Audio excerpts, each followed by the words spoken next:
तुम्हाला thyroid detect झाला की पहिला प्रश्न कानावरती येतो की बापरे, आता तुला थायरॉइड झालाय म्हणजे तुला मुलंच होणार नाही. असं तुमच्यापैकी किती जणींनी ऐकलंय? मला खात्री आहे खूप जणींनी ऐकलंय, कारण मी सुद्धा हेच ऐकलं होतं. तर आजच्या व्हिडिओमध्ये मी तुम्हाला याच प्रश्नाचं उत्तर देणार आहे की थायरॉइड असल्यावर खरंच मूल होत नाही का? चला तर मग व्हिडिओला सुरुवात करूया. नमस्कार, मी भारती. माझ्या या युट्यूब चॅनलमध्ये तुम्हा सर्वांचं खूप खूप स्वागत.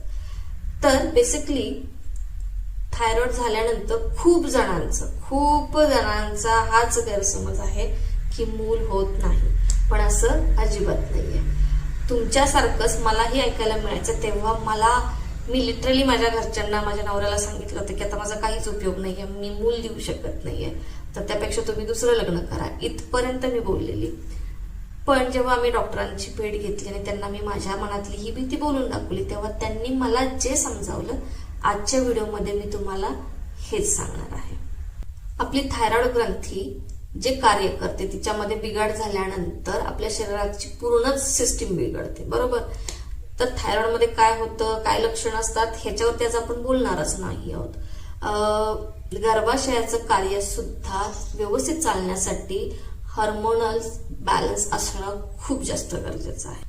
तर याच्यामध्ये गर्भाशयाचं कार्य सुरळीत चालण्यासाठी म्हणजेच काय की तुमची पाळी नियमित येणं, अंडी वेळच्या वेळी फलित होणं, ह्या ज्या गोष्टी आहेत, तर याच्यासाठी हार्मोन बॅलन्स असणं फार गरजेचं असतं. तर कुठले दोन हार्मोन? तर एक आहे इस्ट्रोजन, दुसरं आहे प्रोजेस्ट्रॉन. ह्या दोन हार्मोन्सची तुम्हाला खूप जास्त गरज असते. पण ह्या दोन हार्मोन्स मध्ये जर का बिघाड झाला, चढ उतार झाला, असंतुलित झाले तर गर्भाशयाचं कार्य सुद्धा बिघडतं आणि याच्यामुळे मूल होण्यास अडथळा निर्माण होतो. पण असं अजिबात नाहीये की थायरॉइड असल्यावरती मूल होत नाही. अगदी डॉक्टरांनी मला ज्या भाषेत सांगितलं त्याच भाषेत मी तुम्हाला सांगते की थायरॉइड असल्यावरती मूल होत नाही ही सगळ्यात मोठी थाप आहे, हा सगळ्यात मोठा गैरसमज आहे.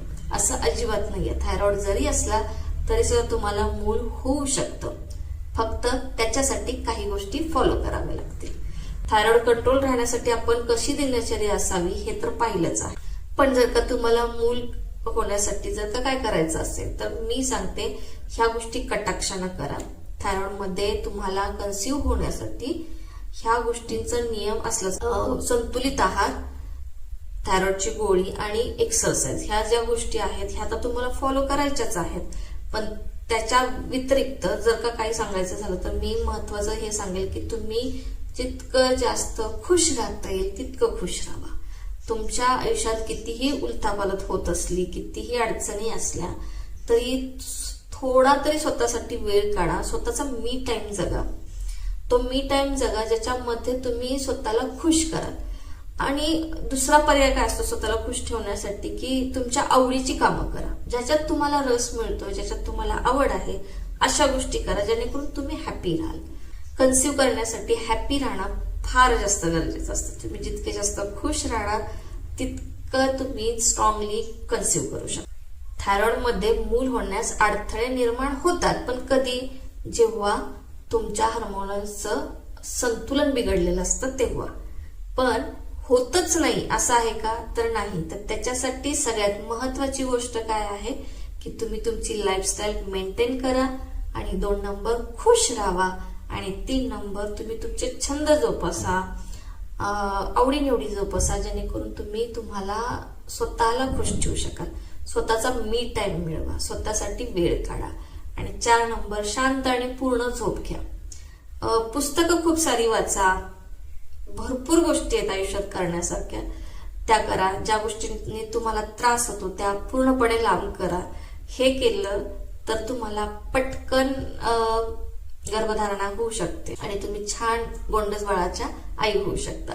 मला स्वतःला मूल झालं 5 वर्षानंतरच. साहजिक आहे अडथळे येतच होते, पण ह्याच गोष्टी मी जेव्हा केल्या तेव्हा मला कुठलेही मेजर ट्रीटमेंट न घेता फक्त 2 गोळ्या मी घेतल्या होत्या. फोलिक ऍसिडची फक्त गोळी दिली होती. या गोळीवरतीच फक्त मला कन्सिव्ह झालेलं 1 महिन्याच्या रिझल्टमध्ये कुठलीही मेजर ट्रीटमेंट न घेता मी लिटरली हेच शेड्यूल ठेवलं होतं माझ्या स्वतःसाठी आणि एका महिन्यातच मला रिझल्ट मिळाला होता. त्यामुळे अजिबात हे डोक्यात ठेवू नका की थायरॉइड असल्यावर मूल होत नाही. मूल होतं, त्याला थोडे अडथळे येतात, तर ते अडथळे सुद्धा सहज दूर करता येतात. त्यालाही कुठल्याही प्रकारचा मोठा खर्च, मोठी ट्रीटमेंट घ्यावी लागत. मंडळी, ही होती आजची माहिती. आज व्हिडिओ शेवटपर्यंत पाहिल्याबद्दल खूप खूप धन्यवाद. व्हिडिओ आवडल्यास लाईक करा, कमेंट करा आणि शेअर करा आणि चॅनलला सबस्क्राईब करायला विसरू नका. पुन्हा भेटूयात अशाच एका वेगळ्या विषयासहित वेगळा व्हिडिओ घेऊन. तोपर्यंत बाय बाय.